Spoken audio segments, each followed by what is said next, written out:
Hi hello नमस्ते। Thank you, आपने मेरे चैनल को लाइक किया, सब्सक्राइब किया, शेयर किया। इसके लिए आपका दिल से धन्यवाद। आपके सपोर्ट के लिए आपके आभार मानती हूँ। चलिए जानते हैं आज। जय महाकाल, जय महाकाली। भगवान शिव जी को प्रसन्न करने के लिए अनेक मंत्र, स्तुति और स्तोत्र की रचना की गई है।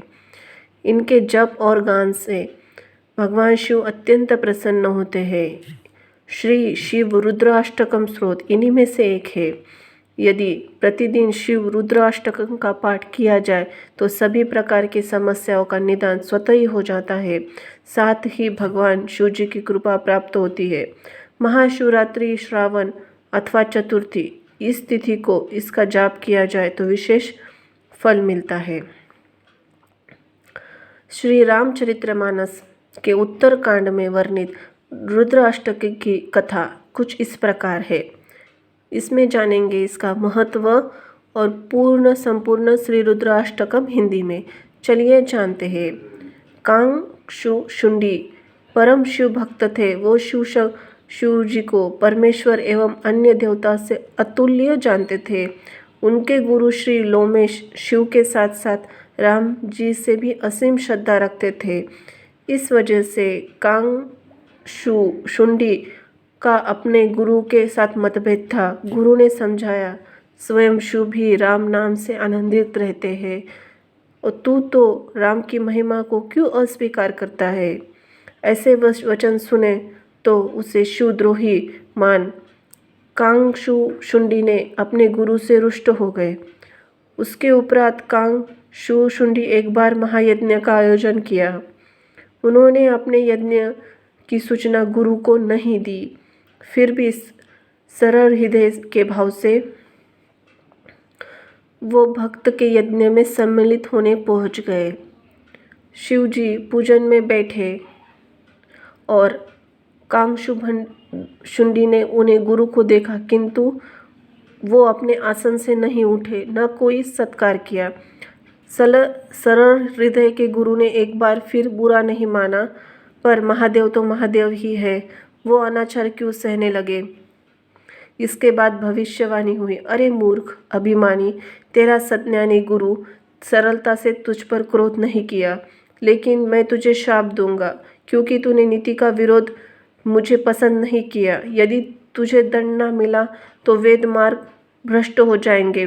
जो गुरु से ईर्ष्या करते हुए वो नरक के भागी होते हुए, तू तो गुरु के सम्मुख भी अजगर के भांति बैठा है।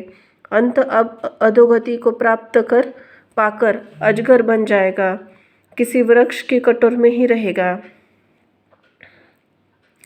इस प्रचंड शाप से दुखी हो और अपने शिष्य के लिए क्षमादान के लिए गुरु ने शिव जी को प्रसन्न बनने का मन बना लिया। गुरु ने प्रार्थना की तथा रुद्राष्टकम की वाचना और आशुतोष को भगवान शिव जी को प्रसन्न किया। कथा सार में शिव अनाचारी को क्षमा नहीं करते, यद्यपि वो उनका परम भक्त ही क्यों न हो। परम शिव भक्त कांगशुंडी ने जब गुरु की अवहेलना की तो वो भगवान शिव क्रोधित का शिकार हुए। अपने शिष्य के क्षमादान की अपेक्षा वाले हृदय से गुरु ने रुद्राष्टकम की रचना की तथा भगवान महादेव जी को प्रसन्न किया। गुरु के तप और शिव भक्ति के प्रभाव से शिव स्तुति बड़ी शुभ मंगलकारी शक्तियों के सारोभार मानी जाती है। साथ ही मन से सारी परेशानियों की वजह से अहंकार को दूर करके विनम्र बनाती है। शिव स्तुति के से भी भक्त और भक्ति के भाव आनंद की तरह उतर जाते हैं। हर रोज व्यवहारिक जीवन में मिली नकारात्मक ऊर्जा, तनाव, द्वेष, ईर्ष्या, अहम को दूर कर देती है। यह स्तुति सरल और सजस भक्तिमय होती है। शिव और शिव भक्तों को बहुत प्रिय है। धार्मिक नजरिए से शिव पूजन के बाद भी इस स्तुति के पाठ से शिव जी अत्यंत शीघ्र प्रसन्न होते हैं। संपूर्ण वर्णन कथा रामचरितमानस उत्तरकांड में वर्णित है। चलिए जानते हैं शिव रुद्राष्टकम का महत्व। शिव जी की विशेष कृपा पाने के लिए शिव रुद्राष्टकम का पाठ ज़रूर करना चाहिए। शिव स्तुति का पाठ करने से व्यक्ति के हर रुके काम अपने आप बनते हैं।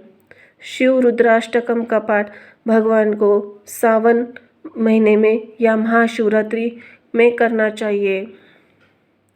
इस स्रोत का महत्व। ये स्रोत भगवान शिव जी को अति प्रिय है। यदि नियमित रूप से शिव अष्टकम का कोई पाठ किए तो सभी प्रकार से समस्याओं से निजात पा सकता है। रामायण के अनुसार भगवान श्री राम ने रावण से अहंकार शत्रु का नाश किया और विजय पाने के लिए श्री रुद्राष्टकम स्तुति का पाठ किया था।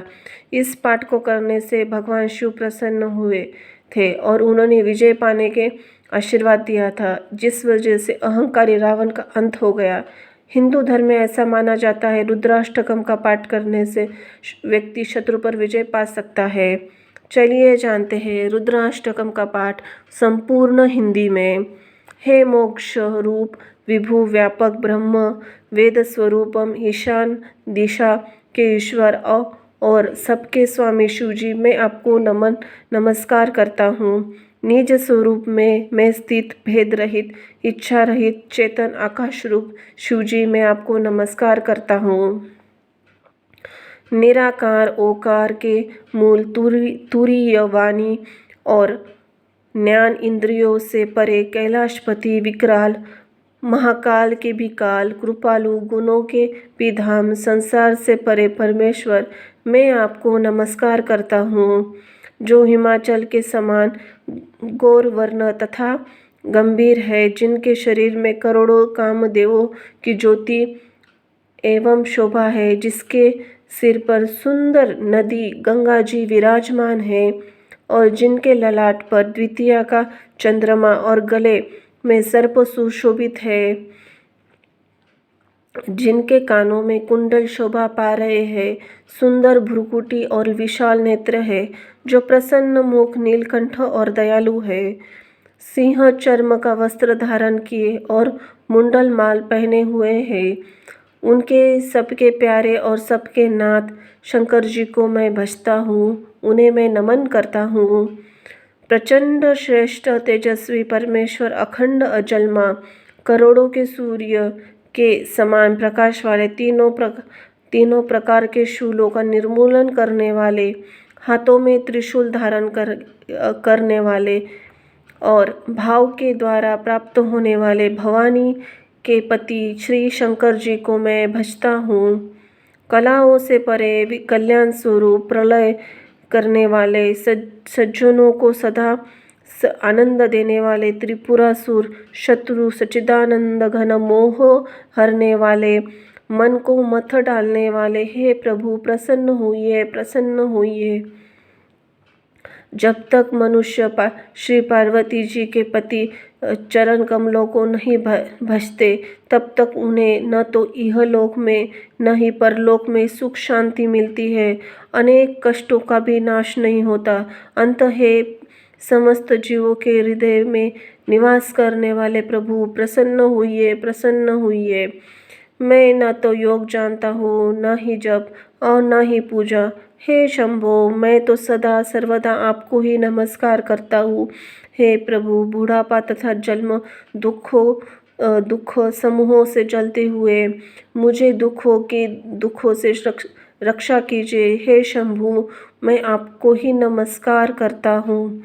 जो मनुष्य इस स्तोत्र को भक्ति भाव से पढ़ते हैं, उन पर शंभु जी की विशेष कृपा प्राप्त होती है। जय महाकाल, जय महाकाली। इस स्तुति को हर सोमवार या प्रत्येक दिन भी किया जाए तो भी भगवान शिव जी की और माता जगदम्बा पार्वती जी की कृपा आप पर बरसती है।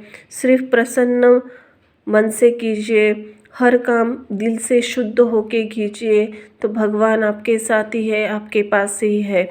जय हो शंभुनाथ, जय महाकाल, जय महाकाली, जय हो प्रभुदेवा।